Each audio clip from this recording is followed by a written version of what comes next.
안녕하세요. 결혼한 지 1년이 조금 넘은 30대 가정주부입니다. 다른 사람들은 어떻게 살아가는지 궁금해질 때면 사연을 들으러 오곤 했었는데 오늘은 제 이야기를 하러 왔네요. 남편과 헤어진 마당에 과거를 곱씹을 필요가 있냐고 말씀하실 분들도 있을 것 같아요.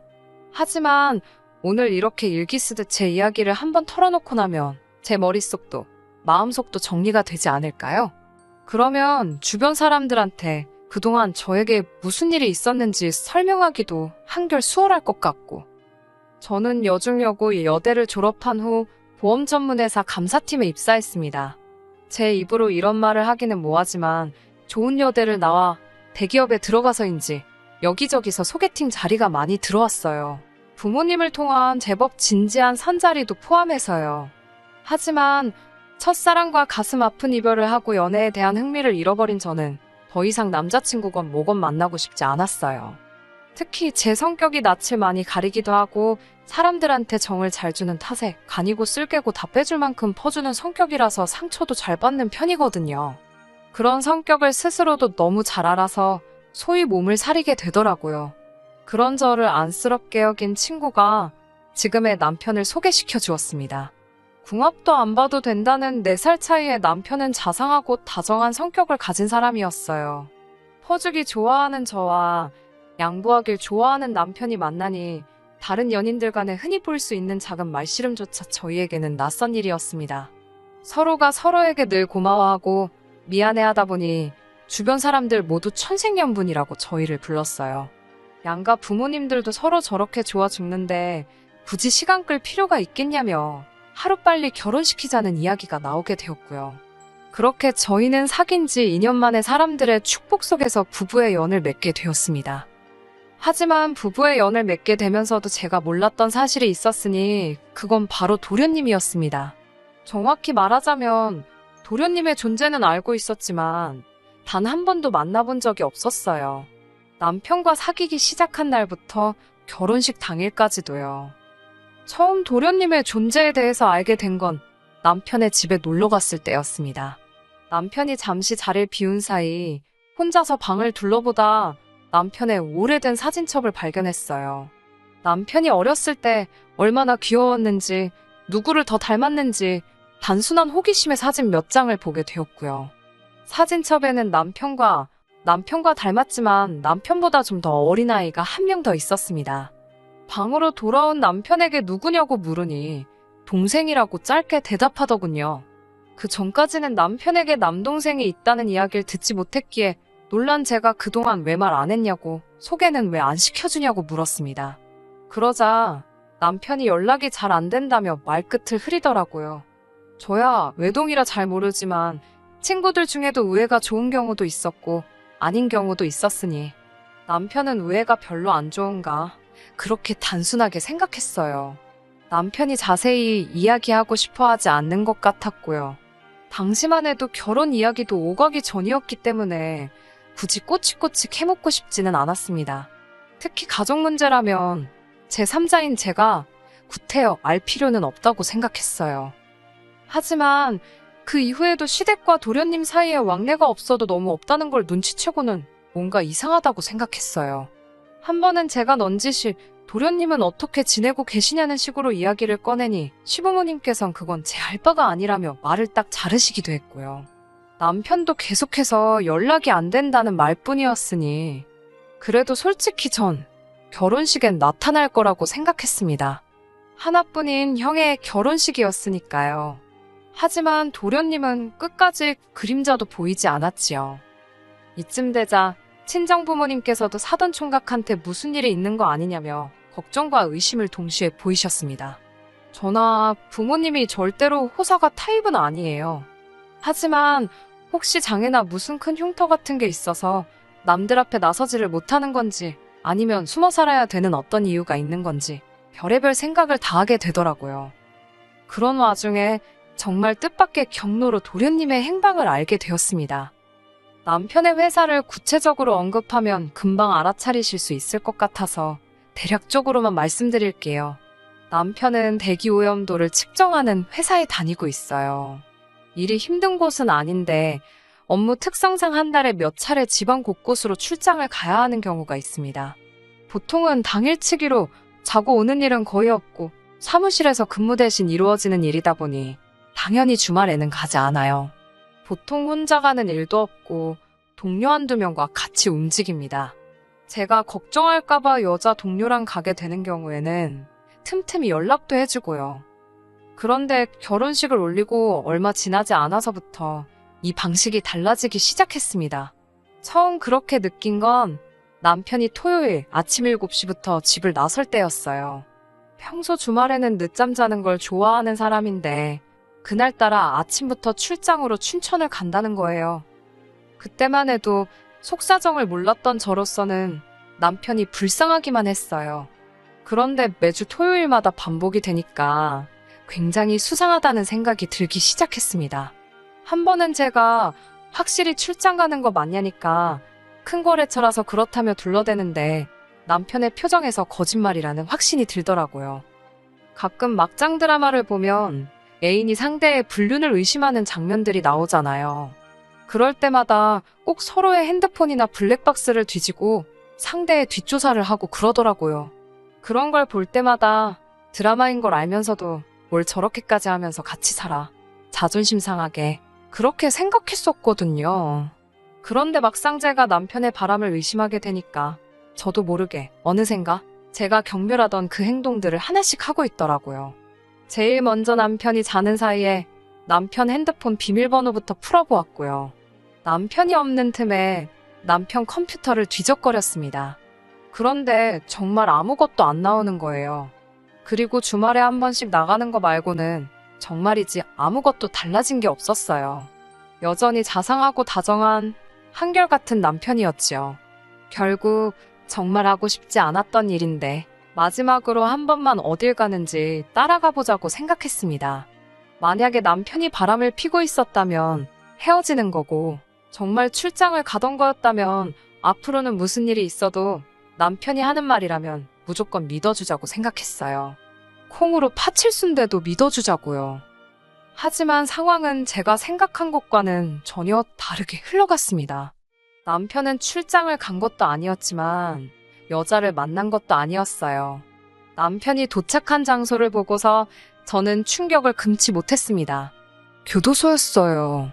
예상치 못한 장소에 제 심장은 그 어느 때보다도 빠르게 뛰었습니다. 별의별 생각을 다 하게 되더라고요. 아무 일도 손에 잡히지 않았고 절망적이었습니다. 몇 시간 후 집으로 돌아온 남편에게 어디 갔다 왔냐고 물으니 아니나 다를까 출장 다녀왔답니다. 제가 당신 회사는 교도소하고도 거래를 하냐니까 남편이 벙찐 표정으로 저를 쳐다보더라고요. 남편이 제게 어떻게 알았냐고 물었습니다. 그게 중요하냐는 제 질문에 아니라며 그냥 다 미안하답니다. 그리고는 깊은 한숨을 내쉬고는 한동안 저랑 눈도 못 마주치더라고요. 거긴 왜 갔냐고 물으니 자기 동생, 그러니까 도련님 때문에 갔다 왔답니다. 이미 저 혼자 집에서 온갖 상상의 나래를 펼치고 있었고 그 시나리오에 도련님이 감옥에 있다도 있었기에 오히려 그다지 놀라지 않았네요. 한층 침착해진 제가 도대체 무슨 일로 도련님이 교도소까지 가게 되었냐고 물었습니다. 솔직히 수감 이유에 따라 제 결혼 생활도 계속해야 할지 말아야 할지 정해야겠다고 생각했거든요. 남편 말로는 사기랍니다. 제가 아무리 사기를 쳤어도 합의를 했으면 교도소까지는 안 갈 텐데 금액이 얼마길래 합의를 못 받냐고 물었어요.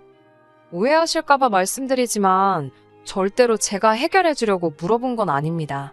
단지 사태의 심각성을 알려면 정확히 알아야겠다 싶었어요. 남편은 한참 말을 잇지 못하더니 일단 제가 자기를 꼭 믿어줘야 한답니다. 자기는 정말 몰랐던 일이라면서요. 그러면서 한다는 말이 혼인빙자 사기랍니다.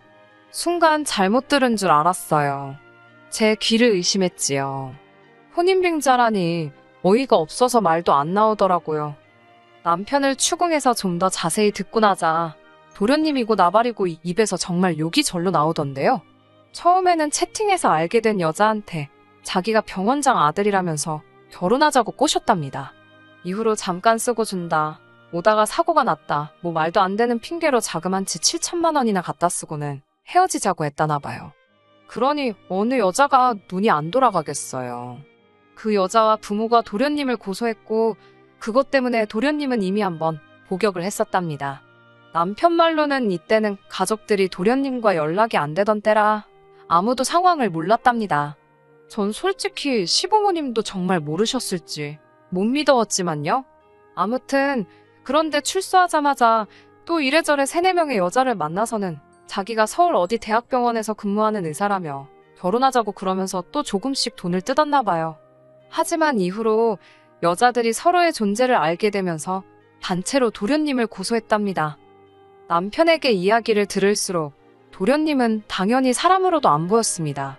하지만 저를 더 실망케 한 건 시부모님의 태도였어요. 시부모님은 도련님에게 피해를 입은 여자들이 나타날 때마다 지들이 좋아서 달라붙을 때는 언제고 이제 와서 저런다며 만약에 당신 아들 감옥이라도 가면 니들 결혼하고 엄마 되고 할 때마다 쫓아가서 내 아들한테 붙어먹던 멍청하고 더러운 여자라고 소문을 낼 거라며 협박을 해오시다 몇 차례 벌금을 내셨답니다. 제 앞에서는 늘 고상하고 상냥하시던 시부모님께서 다른 사람들에겐 그렇게 막말의 협박을 하시는 분들이었다니 충격이었습니다. 솔직히 이런 집안에서 자란 남자인 줄 진작에 알았다면 남편과 결혼은커녕 연애는 고사하고 커피 한 잔도 같이 안 마셨을 거예요. 남편은 정말 자기 동생이 이렇게까지 쓰레기 같은 인간인 줄은 몰랐다며 제 앞에 무릎을 꿇고는 어린아이처럼 엉엉 울기 시작했어요. 자기가 그동안 동생을 보고 왔던 건 소식을 알게 된 이상 모르는 척 할 수가 없었답니다. 부모님 돌아가시고 나면 세상 천지에 자기와 피를 나눈 형제는 그 애뿐인데 자기가 자기 동생을 어떻게 버리냐면서요. 그렇게 우는 남편의 모습을 보니 속상하면서도 마음 한구석이 갑갑해졌습니다. 아무리 생각해도 이 결혼 생활을 끝내야겠다 싶었어요. 하나도 몰랐다는 남편의 말을 믿을 수 없었고 도련님이 출소라도 하고 나면 결국 다시 형제라는 이름으로 가족이라는 이름으로 저희 인생의 얼굴을 비추는 날이 올 텐데 마주할 자신이 없었어요. 하지만 헤어지자는 소리가 입 밖으로 쉽게 나오지 않았습니다. 어찌됐건 사랑해서 한 결혼이었으니까요. 저도 다른 사람들 사연을 들을 땐 어이구 헛똑똑이 소리가 절로 나올 때가 많았거든요. 하지만 막상 제 일이 되니까 쉽지가 않더라고요.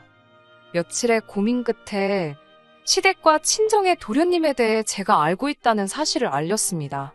시댁도 친정도 서로 다른 이유로 쑥대밭이 되었어요. 친정 부모님은 이거 사기 결혼이라며 난리가 났고 시댁에서는 죄송하다며 죄인 모드로 나오시더군요. 무엇보다 남편은 저에게 자기를 버리지 말라며 계속해서 매달렸어요. 모든 것이 복잡한 상황에서 결국 남편과 시댁을 좀 지켜보는 쪽으로 이야기가 됐습니다. 일단은 남편에게는 더 이상 비밀은 없어야 한다고 했고 도련님과는 안 보고 사는 쪽으로 이야기를 마무리했습니다. 다행히 남편도 동의했고 약속을 잘 지켜주었어요. 덕분에 이후로 약 반년 가까이 저희 부부는 큰 다툼 없이 결혼 생활을 이어갈 수 있었고요. 하지만 이런 저희의 결혼 생활은 결국 어머님 아버님 때문에 종지부를 찍고 말았습니다. 어머님 아버님이 말도 안 되는 욕심만 부리지 않으셨으면 적어도 두 아들 중 한 아들은 남들처럼 평범한 어쩌면 남들보다 더 행복한 가정을 꾸리고 보란듯이 잘 살 수도 있었을 거예요. 도련님 일로 인하여 어머님 아버님이 어떤 분들인지 어느 정도 파악을 하게 된 저는 그 이후로 두 분께 약간의 거리를 두고 생활하고 있었습니다. 비록 시부모님이 저에게는 잘해주셨을지언정 그분들이 실제로는 수준 낮은 언행을 일삼으시는 분들이라는 걸 알게 된 이후로는 예전처럼 살가운 며느리 노릇을 하기가 어렵더라고요. 그러다 하루는 어머님께서 퇴근 후 집으로 오라고 연락을 해오셨습니다. 살면서 며느리 노릇을 한 번이라도 해보신 분들은 아시지 않나요? 보통 시어머니께서 전화하셔서 가타부타 설명 없이 퇴근 후에 오라고 하면 별로 좋은 얘기는 아니라는 거? 저도 딱 알았지요. 뭔가 싫은 소리를 하려고 하시는구나. 시부모님께 거리를 두기는 했어도 친정부모님의 체면을 생각해서 기본적으로 며느리로서 해야 할 도리는 잘 챙겼다고 생각했는데 뭐가 문제일까 싶어서 일하는 내내 신경이 쓰였지요. 시댁에 도착했는데 현관문 밖으로 낯선 아이의 소리가 들려왔습니다. 집 안으로 들어가니 한두 살, 3살이나 됐을까요? 제가 아이가 없다 보니까 정확히 잘은 모르겠더라고요. 어머님이 저에게 귀엽지 않냐고 물으셨어요. 그러면서 너희는 왜 아이를 안 갖냐고 물어보시더군요. 아이에 대해서는 솔직히 결혼하고 첫 해에는 일부러 안 가지려고 서로 계획을 세웠었어요. 물론 남편이야 35으로 적지 않은 나이였지만 제가 31밖에 되지 않아서 1년 정도는 달콤한 신혼생활을 즐겨도 되겠지라고 생각했었거든요. 하지만 아시다시피 계획을 실행에 옮기기도 전에 모든 일이 꼬여버렸잖아요.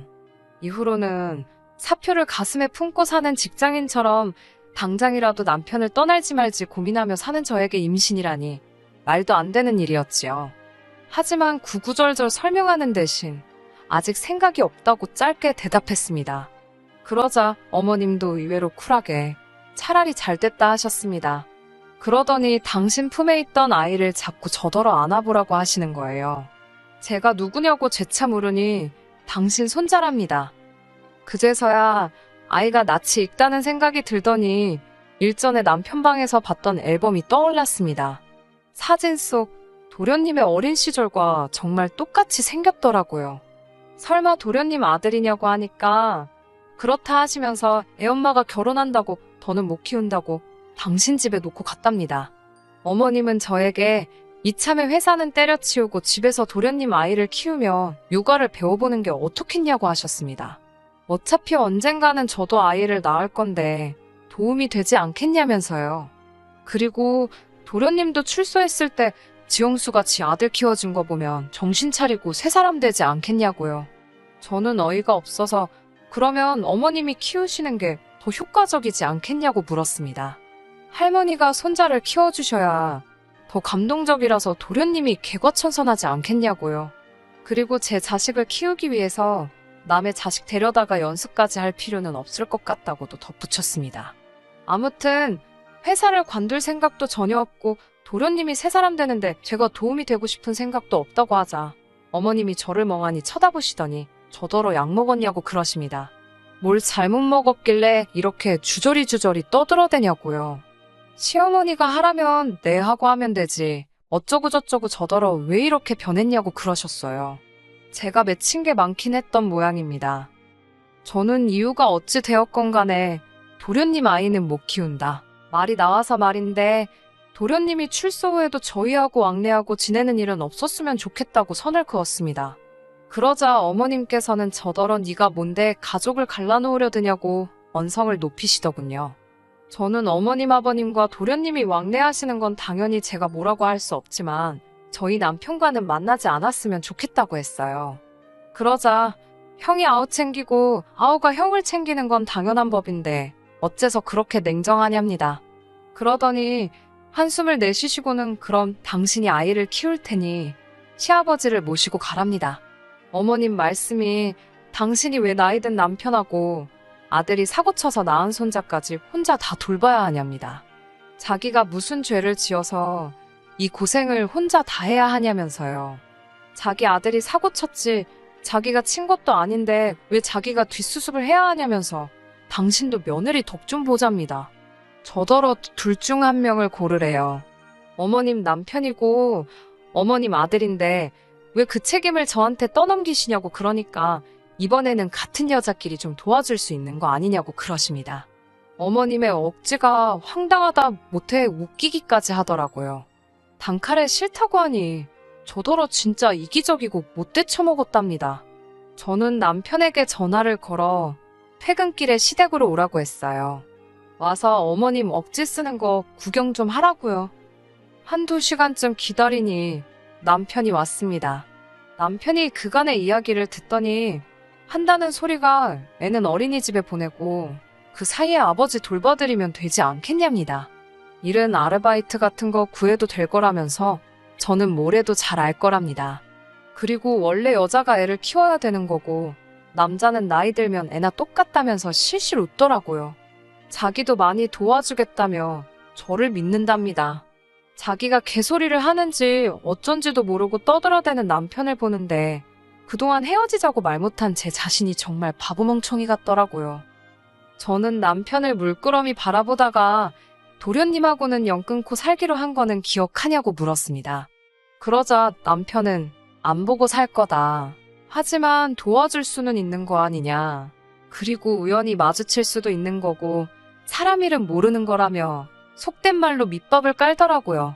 저는 세상에서 밑밥 깔고 약속하는 사람이 제일 싫거든요. 남편의 이런 우유부단한 태도에 저는 거의 이성의 끈을 놓칠 뻔했습니다.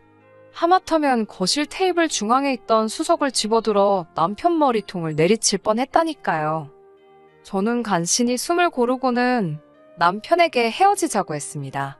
제 결혼식에 왔었던 사람들이야 당연히 저를 이혼녀라고 여기겠지만 그나마 다행인 건 도련님 사태가 터졌을 때 친정에서 시댁에다 애들 사는 거 3년은 지켜보고 혼인신고 시키시겠다고 하신 상태여서 서류상 어려울 것 없는 이별이었습니다. 결혼하면서 들어간 금전적인 부분 역시 도련님 사태 때 변호사 끼고 일정 부분 정리를 해놓은 상태여서 저에게 불리한 건 하나도 없었어요. 솔직히 시부모님이나 남편이 계산을 좀 할 줄 아는 사람들이었다면 저를 건들면 안 됐습니다. 수치적으로 그쪽의 손실이 훨씬 큰 상황이었거든요. 이렇게 다 적고 나니까 정말 헤어지길 잘했다는 생각이 드네요. 이렇게 개판인 집구석에 무슨 미련이 남아서 그 몇 달 동안 마음고생하며 버틴 건가 싶기도 하고 그래도 지금이라도 결단을 내렸으니 저 잘한 거겠지요. 남편을 소개해준 친구에게는 이 사정을 이야기하지 않으려고요. 좋은 친구인데 마음고생이 얼마나 심하겠어요. 남편과 헤어지게 된 이후로 어머님 아버님께 몇 번의 회유 전화가 걸려왔었어요. 스트레스를 받아서 말을 막 하셨다며 미안하다고 뭐 몇 억짜리 땅을 제 명의로 해줄 테니 한 번만 다시 생각해보라는 그런 말씀도 하시더라고요. 이상하게 그 말을 들으니까 정이 더 떨어졌어요.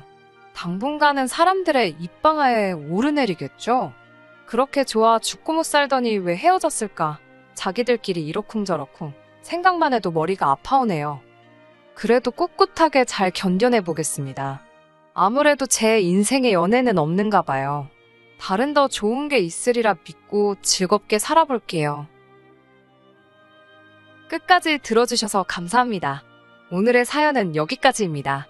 구독과 좋아요, 알람 설정 부탁드리고 더 좋은 사연으로 다시 찾아뵙겠습니다. 감사합니다.